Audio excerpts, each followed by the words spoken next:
Good evening. Ito yung tinatawag na adobong tuyo.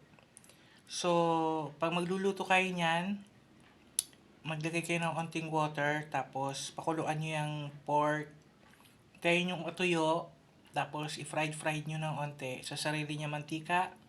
Then, lagyan nyo ng bawang, sibuyas, siling green, laurel. Tapos, lagyan nyo ng onting asin. Then, lagyan nyo ulit ng tubig pag natuyo. Tapos, hintayin nyo kumulo. So, pag naunti ulit ng tubig, dagdag lang kayo ng tubig. Then, lagyan kayo. Depende sa inyo kung lalagyan nyo ng onting asukal. Tapos, suka. Then, yung onting sili or gusto nyo may sili. So, ayan yung lutong adobong tuyo. Yan. Sarili niyang mantika yan. Tapos, yung kulay niya parang akala mo toyo pero yung pinagka-fried nung pork. So yan ang ulam namin ngayong gabi na niluto ko.